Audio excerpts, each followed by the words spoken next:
Yo, what's going on YouTube? Kind of a different video. I was kind of getting tired of playing 2K. I might think of a gameplay to do sometime this week where I was thinking about getting like just a bunch of my favorite players on a team, like budget versions of the cards, and playing some games with them. I don't know. We'll have to see. Maybe we'll start doing some squad builders. The game's kind of winding down. Invincibles are going to start being buyouts here in a couple of weeks. I know my hair's fucked up, but again, I got off work a little while ago. Decent while ago. But we're here with a top 100 NBA players of the season list. We did this last year, and I want to do it again because I think this is very necessary. You know, me being not an NBA analyst, but I watch a whole lot of basketball. I am a basketball stan. I love the sport. And obviously I watch the NBA. So I want to just kind of go through this top 100.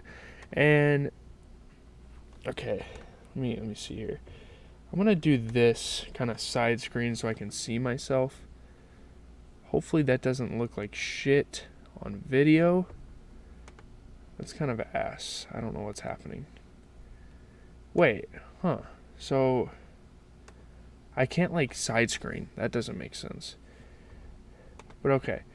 We're going to start with 199. So these two players kind of go hand in hand. This is kind of like, they're just not good category. Like, I understand KCP, Kentavious Caldwell-Pope just came off of a championship. But overall this season, I don't think he had a great year. And Alex Caruso, I don't even know how he made this list, but I looked at a bunch of media sites to see what their lists look like, and he was a pretty common name, at least in there somewhere. And I just put him at 100.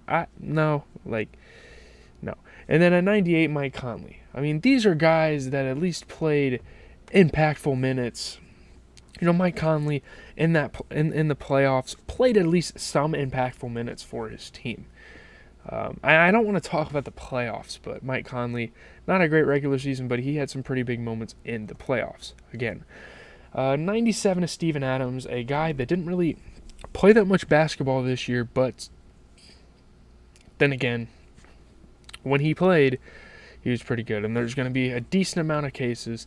96 was Jared Allen. Jared Allen, like, he played a decent bit, but he was just okay. Like, I kind of expected, you know, going into this to have Jared Allen a little higher, but that's not the case. 95 is Jakob Poeltl. You know, the thing I did was I kind of put a bunch of positions together here. But Jakob Poeltl, he had some pretty good stints with, you know, the Spurs this year. He moved on to the Raptors, and I mean, obviously his season wasn't as good on that team. But for his Spurs run, I would say he was top 95 for sure. At 94, we have Jared Vanderbilt. Now, Lakers fans, you know, you watch LeBron James, LeBron James fans, you watch LeBron, you're like, holy shit, Jared Vanderbilt was really fucking good this year. But yeah, like, he was a premier defender, but besides that, you know, he was a pretty bad scorer, probably average, a little above average at rebounding, and he couldn't like facilitate. He couldn't start a play. So that doesn't make him higher than 94. And I truly believe, like, you guys can leave your opinions in the comments, but I truly believe this is a solid list. There are a couple inconsistencies, but that's going to come with, sorry, I got to look at this real quick. That kind of comes with the territory. That kind of comes with us, you know, doing this video, making this list. That's kind of what happens. So moving on from Jared Vanderbilt, we have number 93, Cade Cunningham, and I get it. He only played 12 games, but the 12 games he played were decent enough, or not decent enough, just like really good enough to put him on the list. And there's going to be a couple of guys that have played like under half the season that are on here. 92 is Draymond Green. Now, I really respect Draymond Green, and I like how good of a role player. He's not a role player. I mean, he's a starter. He plays starter minutes for the Warriors, but he does like a little bit of everything, but not enough of one thing. And that's kind of where he's at right now. Pretty good defender. 91 is Robert Williams. Yeah, the stats don't say much about this guy, but I've watched him play this season, and I think it's safe to say he's top 100. 90 is Al Horford. Al Horford, you know, him and Robert Williams kind of go hand in hand. They play for my Boston Celtics. Al Horford, kind of getting old, but he can still play at a top 90 level. 89 is Jaden McDaniels. Pretty solid defender. He had a couple really good moments this year, so that's why he's there. 88, Walker Kessler. Fantastic rookie campaign. probably one of the better big men rookie campaigns in recent memory. I would say, yeah, honestly, great at the rim defender. He got drafted to the Jazz to replace Rudy Gobert, and yeah, he's not perfectly filling that role just yet, but again, rookie season. They just picked up John Collins. That's going to be a team to watch next year. Number 87, we have Ivica Zubac of the Los Angeles Clippers. I mean, you guys should know. I mean, this guy had some pretty monstrous games this year. I think Ivica Zubac is a very good basketball player. Pretty underrated center. He plays that traditional role and plays it pretty well as well. So, moving on, we have Mr. J-Dub at 86, another rookie, Jalen Williams. I just really liked watching him play. And overall, the Thunder were just a really fun team to watch this year. So, shout out to Jalen Williams. Has a YouTube channel. Go check that out. So, 85 is Cameron Johnson, a guy like just like Mikal Bridges, who is later in the list, kind of blossomed with the trade to the Nets. A lot of guys just kind of broke out of a shell on that team, and it's going to be pretty interesting to watch that team next year. Cameron Johnson, a couple of good games. Like even in the playoffs, he had like 28 points in a game. 84, Chris Middleton. Not the best season, but it's Chris Middleton. When he was playing some pretty influential minutes for the Milwaukee Bucks. I just can't put him higher than that. Emmanuel Quickley at 83 for the New York Knicks. He had some really good stretches for them, especially like against my Celtics. Holy shit, he was fucking destroying my team at points. Yeah, there were points where like 3 or 4 guys in the starting lineup were getting 25 plus, and one of those players was Emmanuel Quickley. So yeah, 82 we have Wendell Carter Jr. of course, the Orlando Magic. Pretty underrated player. I think Wendell Carter is a pretty solid big man in the league, averaging like 16 and 8. He's pretty good. 81 we have Trey Murphy III. I think this is his sophomore year in the league, and he had a breakout year. He had like 21 points in the play-in game against the Thunder. So yeah, I think Trey Murphy, as a 3-point shooter, as an athletic, lengthy wing, I mean, he can be really good in this league. 80 is Kevin Huerter, that classic catch-and-shoot J.J. Redick. But I think with Kevin Huerter, he's got a little movement even than like J.J. Redick. So I think that's kind of like the most impressive part about his game. By the way, this video, I don't know like how long we're planning this video for. It might be half an hour. Like I have a lot of pride about the basketball here. Kevin Huerter, obviously a part of a really successful Sacramento Kings team, and if there was a most improved award for an NBA team, it would be the Kings. Like, come on. Kevin Huerter, big part of their success. Number 79 is Tobias Harris. Yeah, Tobias Harris has had some shaky runs, but it's still Tobias Harris. He can still put up 20 2 or 3 times a week, maybe 2 times a week. He's still a solid player. Shout out to Tobias Harris. 78, a very underrated player, is Devin Vassell of the San Antonio Spurs. I think Devin Vassell is a really good player. Could have won Most Improved. I don't even know if he got nominated.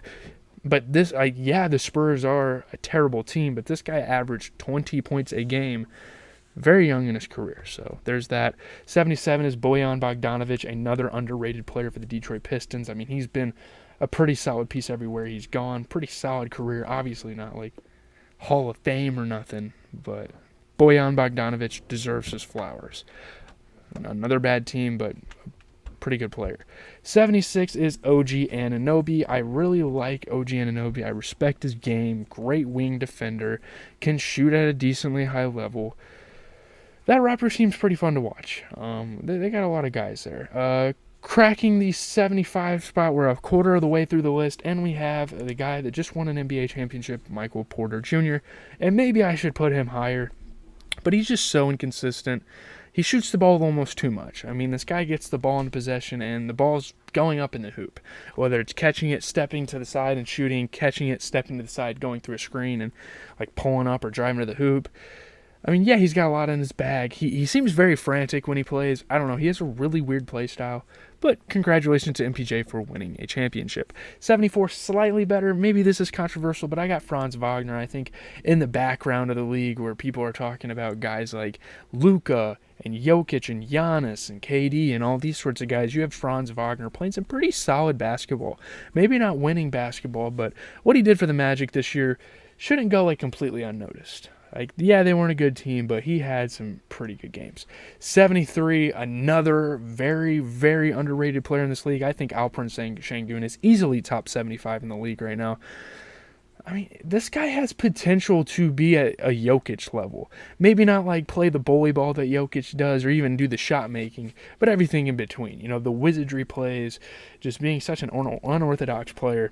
I think Alperen Şengün's ceiling is probably that, although he might not get there. That's something he's probably going to push for. 72 is Keldon Johnson. You know, ever since he joined the USA team, what was that, like a year or two ago? I've started to kind of follow him and respect his game, and he's a pretty good player. Again, on that Spurs team, not a great player on that Spurs team. He is their best player, and yeah, obviously a team that bad, you can't have a guy like cracking the top 50. So there's that. Moving on, number 71 is Jordan Clarkson of the Utah Jazz. I think Jordan Clarkson is a pretty good scorer, pretty viable scorer. Maybe he doesn't do much else, but he's got a bag, and he's a really good offensive player. So yeah. Cracking the top 70, we have Scotty Barnes of the Toronto Raptors. Maybe not like the most amazing season ever, but I still think he had a quality year for the Raptors, and I hope they come back next year and do some damage because they have so much potential. They have a lot of good players. They have a solid roster. It's just maybe the coaching. I don't know. At 69, we have of the OKC Thunder, Mr. Josh Giddey. Early in his career, this guy's out here getting triple doubles, playing big minutes in the playoffs. I mean, there's no doubt he deserves to be in the top 70. I think he's a quality player. He does a lot for a team that Shea maybe doesn't do sometimes. You know, grabbing boards, passing the ball, and drawing in defenders. I mean, Shea does that too. But yeah, at 68, I mean, I'm kind of a Celtics fan here, kind of being a favorite, putting some guys up here. But we have Derek White. I mean, is he better than Josh Giddey? I think that is kind of debatable. But, like, in terms of impactful minutes played this season, I think Derek White kind of outweighs Josh Giddey, and that's where I give him the edge. At 67, we have Marcus Smart again, another Celtics player. I was kind of, you know, when I was making this list, I was kind of comparing how these two play. And wait, what did Derby say? 1 second. I'm not reading. Joel didn't deserve MVP. Didn't deserve nothing. True that. I mean, I can't necessarily hate on that comment. But moving on, Marcus Smart really sucks he had to leave the Boston Celtics. But man, what a run he had with us. Like, shout out to Marcus Smart, one of my favorite Boston Celtics of all time. You will be missed. Hustle minutes, did the dirty work that no one else could or even wanted to. At 66, we have Evan Mobley of the Cleveland Cavaliers. I would say a below-average season for a guy at his stage in his career and like with his potential. Kind of played a little below expectations. I thought Evan, I don't know. I mean, he played acceptable. I don't know. 65, we have my boy Malcolm Brogdon, again another Celtic. We're getting a lot of Celtics out of the way. Obviously, we're going to have two later on, and you guys know who those are, but Malcolm Brogdon, best bench player in the league, no doubt, and could score at will, could get hot. Pretty good player. At 64, we have Clint Capella of the Atlanta Hawks. Just a traditional big man. He's going to go out there and do exactly what you need him to do, and that's it. Nothing spectacular, but he's a menace on the pick and roll. So yeah, 63, slightly better I have to give to Nick Claxton of the Brooklyn Nets. I think Nick Claxton had one of the more impressive seasons out of any player on this list. One of the best defensive players in the league. Surely could grab rebounds. Maybe wasn't the most amazing on the offensive end, but he did quite a bit of everything in between. 62, I didn't even think I wanted to put Rudy Gobert over Nick Claxton, but I kind of had to. Maybe it's just the namesake. Maybe I'm being a little biased, but Rudy Gobert is slightly above Nick Claxton. I don't think Rudy Gobert had a great season. And personally, like ceiling-wise, he's not really meant to do much. 61, we have Spencer Dinwiddie, who is another guy that moved over to the Brooklyn Nets.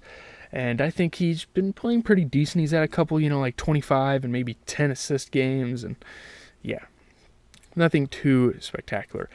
At 60, we have Miles Turner of the Indiana Pacers.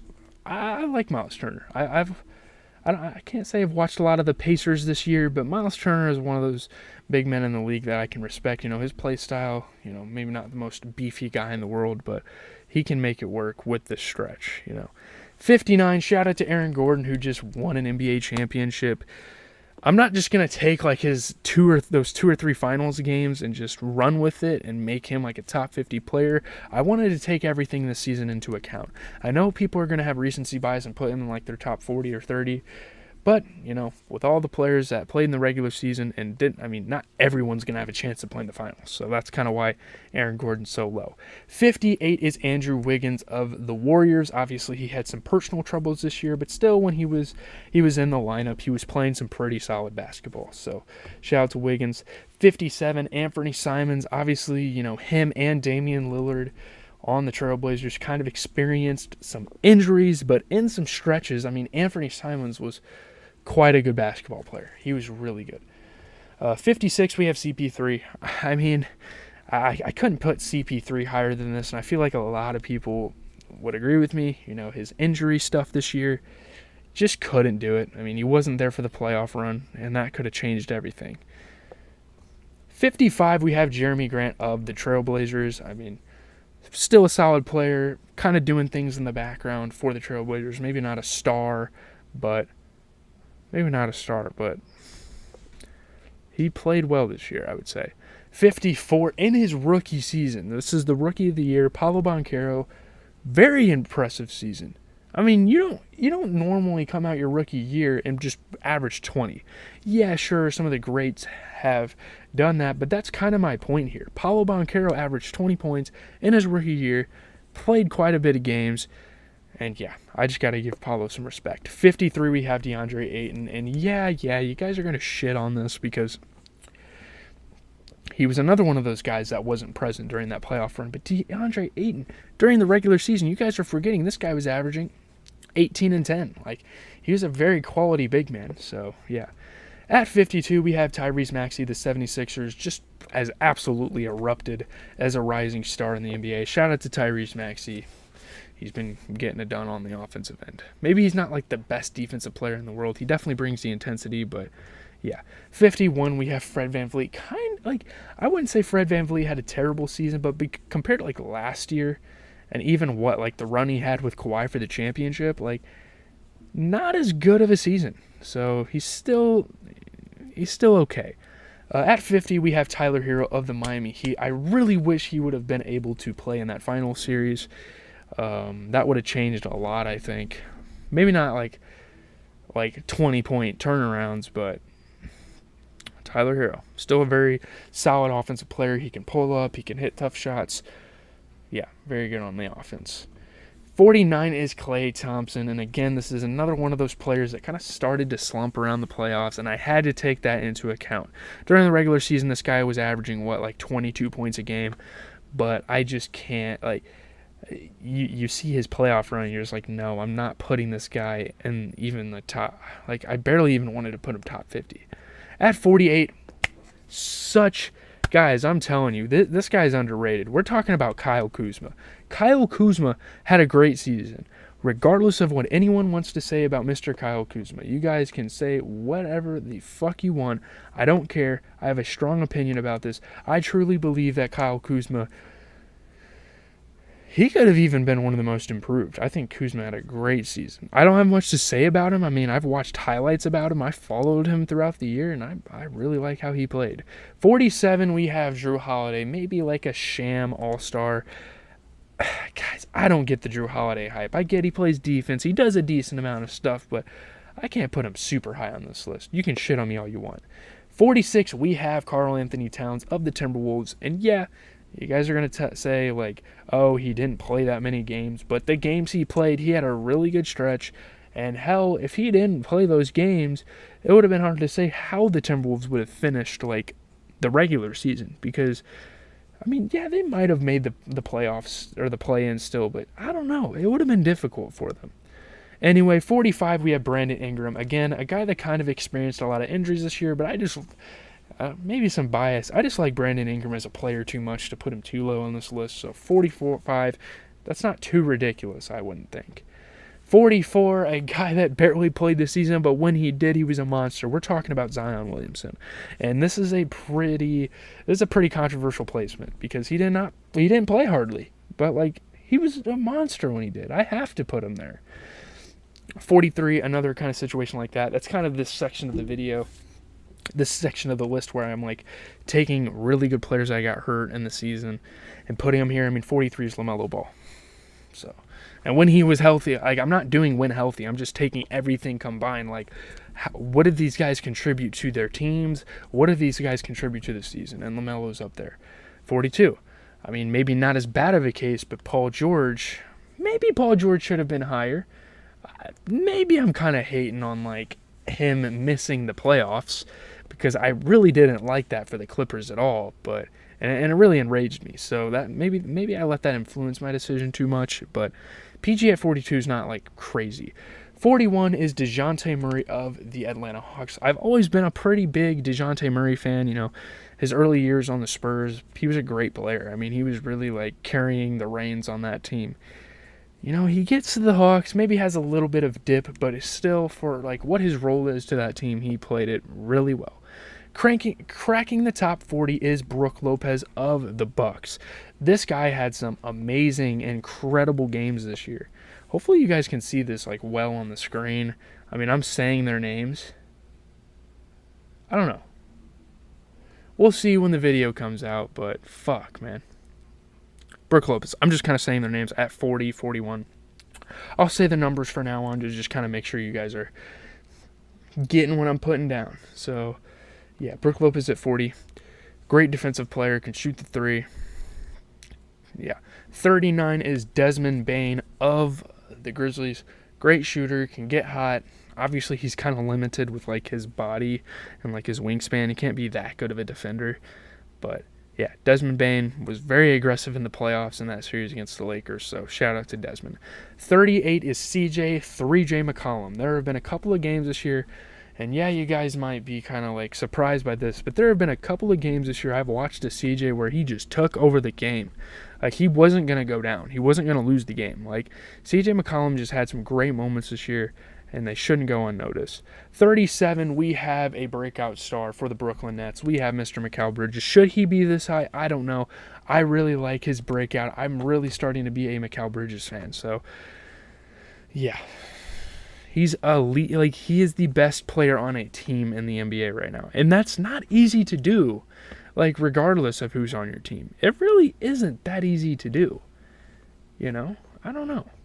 36, we have Bradley Beal. Again, a guy that's been kind of limited by injuries. Can't put him too high on the list. It is what it is. 35 is Zach LaVine of the Chicago Bulls. And, I mean, guys, like, we're going to get ready to talk about a pretty controversial spot because I believe this guy deserves to be there. But 35 is Zach LaVine. Yeah, I mean, I don't know. I don't really have much to comment on the Bulls season. Zach LaVine was a good player, but it is what it is. 34, maybe he should be a little higher, but the Defensive Player of the Year from the Memphis Grizzlies, Jaren Jackson Jr. You know, outside of defense, yeah, he can shoot the ball a little bit, but I don't... maybe he should be higher. I don't know. 33 is Darius Garland. I've been a fan of Darius Garland for a couple of years now, so I'm kind of inclined to put him on here decently high. Again, this is going to get controversial. We're getting into kind of like star territory where we're starting to talk about guys that can legitimately make an all-star team without breaking a sweat. Like, you know, so at 32 we have DeMar DeRozan. I mean, the slightly better Bull to Zach LaVine. It is what it is. Not that much better. I mean, these two are very comparable. So, yeah, I mean, you could say Zach LaVine's better and I wouldn't be mad. 31 is Tyrese Halliburton. I mean, people talk about him quite a bit, but I don't see him as being like this top 20 player. I know people have him up there, but I just don't see it. Number 30 is Kristaps Porzingis, and yes, this is kind of my controversial take. I watched Kristaps Porzingis plenty this year, and he played over 60 games. That is not a normal thing for Kristaps Porzingis to do, and when he does it, when he did it this season, he played incredible. You can say the Wizards are like garbage, but at one point he had Kuzma and freaking Bradley Beal playing on the court with him. Like, yeah, they were injured for a decent amount of the season, and these three hardly played together. Man, Kristaps Porzingis is incredible. Doesn't matter who you're playing with. If you go out there and you do it, it's not like you're playing your teammates either. You're playing the other team. You're pretty much 1v1 each time. So when Porzingis gets the ball, pulls up from deep and shoots it right in a guy's freaking grill, I'm going to put him in the top 30. He did that multiple times. He would get the momentum started, and every Wizards game, there'd probably be at least one shot like that. So I'm giving my praise to Porzingis. We're getting to the top 30. 29 is Bam Adebayo. Now, this might be a little high of a play, like not like close to one enough, because I know you guys don't know how that works, but yeah, I mean, Bam played pretty good in the finals, but again, I'm factoring everything here. So yeah, 28 is Kyrie Irving. Yeah, he had all those controversies this year, and all that, but he's just too good of an offensive player to keep him out of like any sort of top 40 to 30 list. 27 is James Harden. James Harden went pretty overlooked this year, I would say. James Harden had a really good year. And by the way, from like once you get to like once you get to like Kyrie on, these are the players where you could damn near interchange a lot of them. Obviously, like the MVP race is the MVP race. Maybe the top 10's untouched. But from like 27 to 10, you could interchange a lot of these players. 26, we have Spicy Pete. This is a little controversial, putting Pascal Siakam slightly ahead of Harden, but I really like Pascal Siakam as a basketball player, so it is what it is. 25, we have Julius Randle. Julius Randle had quite the run this year, had some crazy games where he was making shots out of his ass, pause. He was just pulling every trick in the bag. I mean, he played incredible for like the end of the season. Obviously, he's not consistent enough to really make like a top 15, but yeah. 24, we have the most improved. I don't care what anyone says. This guy's a beast. Lauri Markkanen. Lauri Markkanen is an absolutely incredible basketball player. Yeah, he was a beast. He can do anything. He can drive to the rim and dunk. He's 7 foot. Like, sometimes they're playing him at like the 3 or 4, and it's like, what can you do? 23 is another guy that just won the championship. We have Jamal Murray. Yeah, he kind of had to return from an injury, but I'm taking his playoff run a lot into account here because I think Jamal Murray, there's no way I can keep him out of the top 25. Just a great player, making insane shots, insane shot maker. 22 is Jalen Brunson. Jalen Brunson, I mean, throughout the entire season was just nothing but consistent. Yeah, James Harden at 27 is a bit crazy. I'm not going to lie looking at that, but Jalen Brunson did it all for the city of New York, and I mean, he got them past the first round, so yeah. 21 is Anthony Edwards. Just such a good pure scorer, plays with such energy, such an athletic guy. Shout out to Anthony Edwards. Maybe fell short this year, but yeah, shout out to him. Breaking the top 20, we have Donovan Mitchell of the Cleveland Cavaliers, one of the best scorers in the NBA. This guy was going for 60, this guy was going for 70, this guy 40, 50. He probably hit every one of those marks this year. I think he had 70 in the game. 72, him and Dame? Yeah. But at 19, we have Kawhi Leonard. Did I really want to put Kawhi this high? Not really. But in the playoffs, I don't even know how many games he played, but Kawhi Leonard just automatically has to be up there for me. I don't really have much of an explanation for it. Number 18, we have De'Aaron Fox of the Kings. Like, even after everything he did in that Warriors series, I still think this guy's underrated. Like, truthfully, I don't know. There's not much to say about him. Went off. Great defender. Pretty much outplayed Steph Curry in that series despite like a 50-point Game 7. But yeah. 17 is Jaylen Brown of my Boston Celtics. Yeah, he turns the ball over a lot. Yeah, he's maybe not the most coordinated with his game. But he's a great scorer. He hits some pretty ridiculous shots. Can play some decent defense. Athletic. Whole package. At 16, we have Trae Young of the Atlanta Hawks. And people kind of continue to disrespect this guy, but I think Trae Young is one of the best guards in the league, top 5 to top 10 for sure. Shout out to Trae Young, great player, love watching him play. He almost did it against the Celtics this year for the Hawks, so it's kind of ridiculous. Moving on to the top 15, Jimmy Butler. Oh my God, but did you see his playoff run? We're talking about the entire season, where in the regular season this guy barely averaged above 21 points a game. So I don't want to hear it, Yeah, he had like 50-point games in the playoffs, but I'm not taking recency bias into account. I don't even think this is that bad. At number 14, we have Domantas Sabonis, who proved time and time again this year that he's one of the most skilled big men in the league. Passes the ball, rebounds, great in the post. Yeah, his jumper kind of faded away, no pun intended, but Domantas Sabonis. I don't think there's much he has to show us. He's a pretty elite basketball player, if you ask me. At number 13, yeah, LeBron James is barely in my top 15.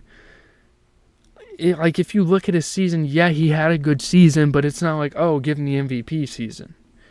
You know? I don't have much to say. They got swept. Okay, move on.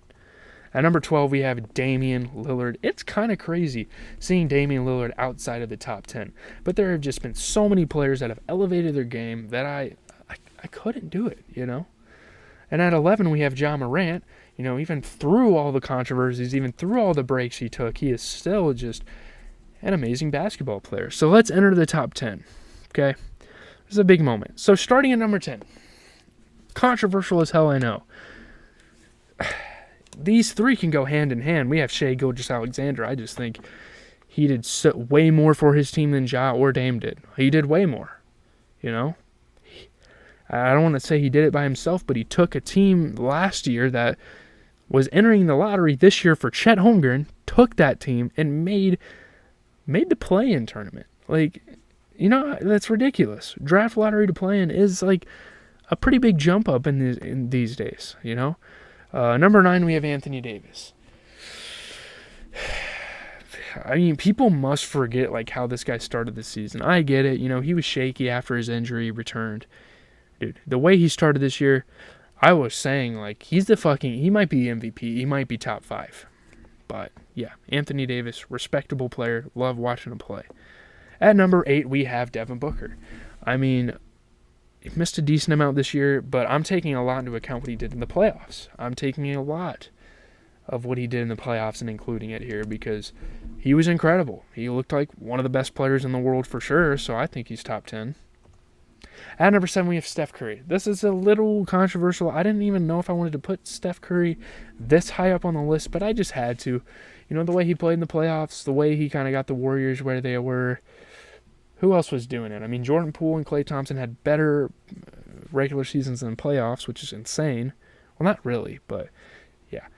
At number 6, we have Kevin Durant. Just too many injuries to really put him in like that MVP type of conversation. And you guys are going to see, you know, I'm kind of biased towards my favorite player in the NBA. Who's coming up next? Who you guys should know who that is. I'm a Celtics fan. You guys should know this is one of my favorite players of all time. But Kevin Durant, when he was playing with the Suns, they were winning game after game after game without fail. So, hardly ever. So breaking the top 5, we have my boy Jason Tatum. Now, you guys can like say this is ridiculous, but this man was a favorite for MVP at a point this season. You might be able to say that about a couple more players here in this top 10. Maybe not Shea, probably not D-Book, and probably not Curry, but KD, AD, and Tatum so far are probably players that you could have said, okay, they're MVP right now. But Tatum, he's just bounced in the ranks, so I have to keep him in the top 5. Number 4, Luka Doncic. Luka Doncic, I mean, he provided us one of the best stat lines in the last, 10 years of basketball. He continued to do amazing things, try to keep the Mavs on the high horse, obviously fell short, but you can't discredit just how marvelous and how, amazing of a basketball player, how crafty he is. You know, he improvises at every twist and turn of the game. He's just a great basketball player. You know, his most underrated part is his post game. I mean, he'll do a step through at freaking 6'7" playing point guard. It's kind of ridiculous. I don't know. Could we have ever thought of about that? At number 3, the MVP is barely in the top 3. That's right. This is one of the weirdest NBA seasons to date. Joel Embiid is number 3. I truly believe there are 2 other basketball players. One of them maybe didn't deserve MVP more, I would say. But one of them I just think is a better basketball player.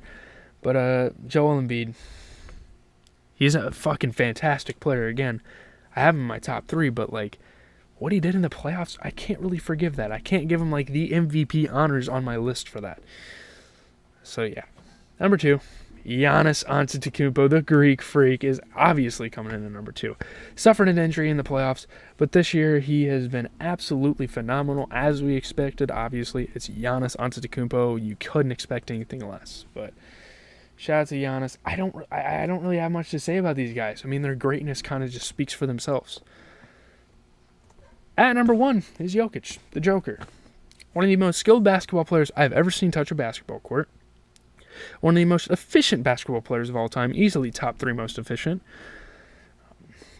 What more is there to say? This guy does everything for his team.